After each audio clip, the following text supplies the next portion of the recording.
Bonjour, bienvenue dans ce tuto « Réussir son pitch ». Vous allez me dire « Réussir son pitch », d'accord, mais c'est quoi exactement un pitch réussi? Bonne question.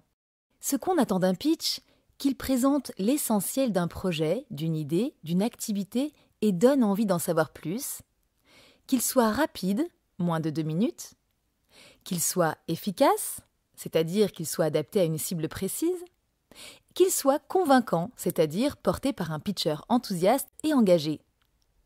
C'est bien beau tout ça, mais concrètement comment faire? Dans ce tuto, vous allez découvrir une méthode de pitch facile à retenir, facile à appliquer, garante de ne pas digresser ni risquer de dépasser 2 minutes, et efficace dans tous les contextes possibles. Que ce soit présenter son activité, valoriser une compétence, susciter l'adhésion à un projet, convaincre des investisseurs, présenter l'essentiel d'une action passée, future ou en cours, et même répondre avec aisance en soirée quand, un verre à la main, une personne vous pose la fameuse question « Et sinon, vous faites quoi dans la vie ?» Sans plus attendre, découvrons la méthode des 5 P. P comme présentation, P comme problème, P comme promesse, P comme preuve, P comme plan. Le premier P, la présentation. C'est le moment de vous présenter rapidement, de nommer votre produit, votre activité ou votre projet sans rentrer dans les détails et d'expliciter votre lien avec l'objet du pitch. Par exemple, je m'appelle Julie Dupont, ingénieure mécanique, je voudrais vous parler d'une machine à café écologique révolutionnaire qui s'appelle Café Choc, dont je suis la conceptrice. Passons au second P, le problème. Il s'agit véritablement de dépeindre une situation problématique qui présente un manque, un déséquilibre. Qu'est-ce qui fait que nous avons besoin de vous, de votre service, de votre produit? Que se passerait-il si vous n'étiez pas là? Si votre projet n'existe pas encore, qu'avez-vous constaté de regrettable qui vous porte à croire que nous avons besoin de votre projet? À cette étape-là, il faut que le constat soit le plus négatif possible. N'hésitez pas à vous appuyer sur des faits qui prouvent la gravité de la situation. Voici ce que dirait notre Julie Dupont. Je suis partie d'un constat terrible. En France, 1,37 million de capsules à café sont consommées par jour et seulement 1 sur 5 est recyclée, ce qui représente 6 tonnes de déchets par jour. Pourquoi cela?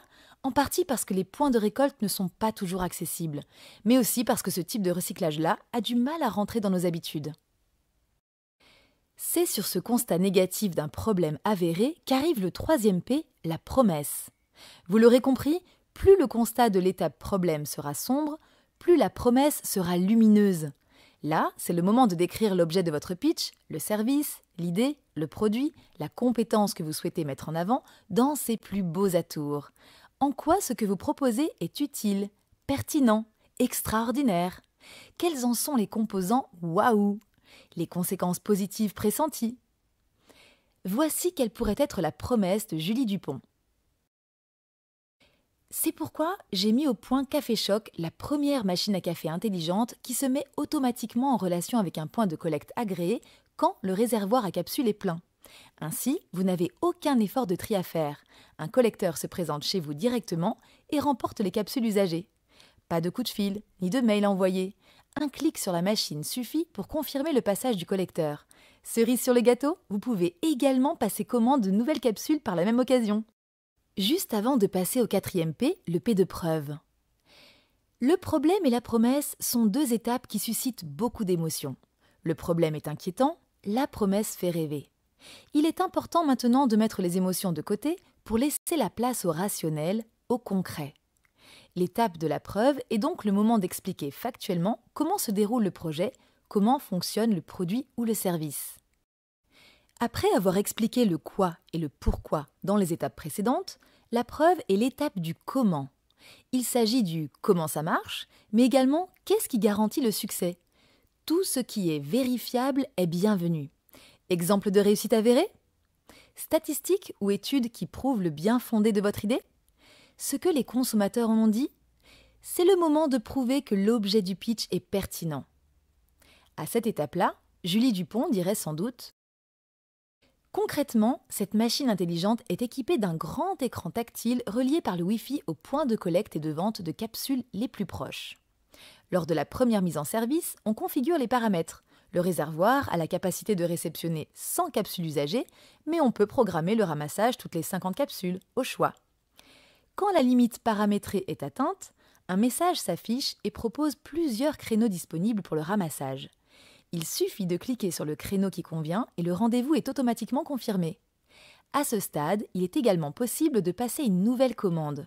La machine est reliée au stock disponible. Si les capsules souhaitées venaient à manquer, elle vous propose une alternative dans d'autres marques. Le pitch est presque terminé. La dernière étape, c'est la conclusion du pitch, le plan.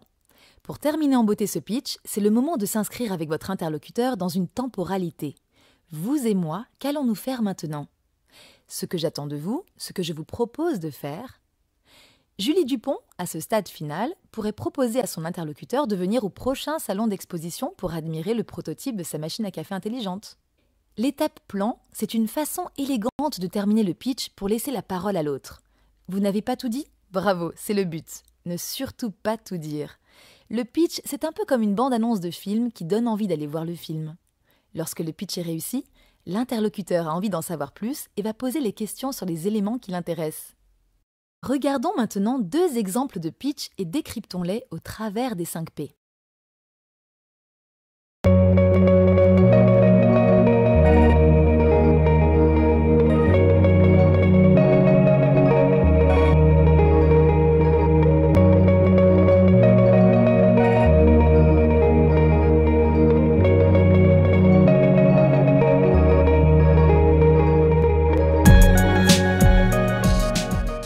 Bonjour, je m'appelle Tristan Bonjour, je m'appelle Marouane, nous sommes tous les deux jeunes ingénieurs. et nous sommes cofondateurs de Simon. Simon, c'est un service d'inspection et de mesures robotisées pour les environnements contraints. Par environnement contraint, on entend les industries sensibles telles que le nucléaire, la chimie, la pétrochimie, la mine. Aujourd'hui, dans le milieu du nucléaire, nous avons des robots qui sont assez gros, imposants, qui font près de 70 kg et qui ne sont pas opérables par une personne. Chez Simon, on propose de casser les codes avec un robot petit, maniable et facilement opérable par une seule personne. Le service Simon, c'est plutôt simple.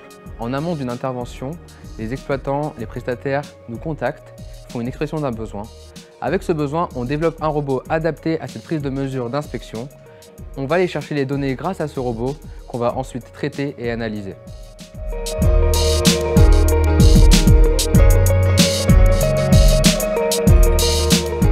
En parallèle, on a eu la chance de rencontrer l'écosystème financier start-up plutôt type. On rencontre donc des investisseurs, des banquiers, mais également des entreprises nucléaires prêtes à mettre de l'argent pour développer le nucléaire de demain. Nous souhaitons décrocher un projet pilote avec l'une de ces entreprises. Donc si vous connaissez quelqu'un ou si vous êtes intéressé pour améliorer le nucléaire de demain, contactez-nous.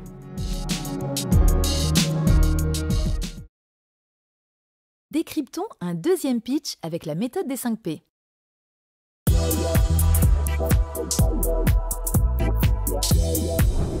Bonjour, moi c'est Antoine, j'ai 24 ans. Je suis skieur et surfeur sur l'eau. Je fais du surf depuis que je suis tout gamin. Le problème, c'est que je vais pas faire 800 km toutes les semaines pour pouvoir aller surfer à l'océan. Mon projet, c'est de ramener la vague dans nos montagnes, ramener la vague à Grenoble. Mon projet s'appelle Le Bocal. C'est la création d'un espace indoor avec une vague de surf artificielle qui peut faire de 80 cm à 1,80 m. Autant pour les débutants qui n'ont jamais surfé de leur vie que pour les plus confirmés pour qu'ils puissent s'entraîner. Dans le bassin grenoblois, il y a plus de 4000 surfeurs, mais on n'a pas de lieu et pas d'infrastructure. Mon but aujourd'hui est de fédérer cette communauté de surfeurs. Donc si vous avez des surfeurs ou des fans de glisse dans votre entourage, il est temps d'en parler. Le projet arrive. Vous pouvez nous suivre sur notre page Facebook ou vous abonner à notre newsletter.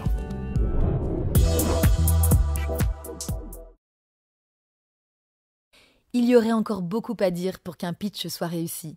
Varier les registres du langage et mobiliser son énergie pour communiquer de l'enthousiasme, de la conviction, tout en s'assurant d'être clair dans ses propos. Mais ça, on l'abordera si vous avez envie d'aller plus loin avec le pitch.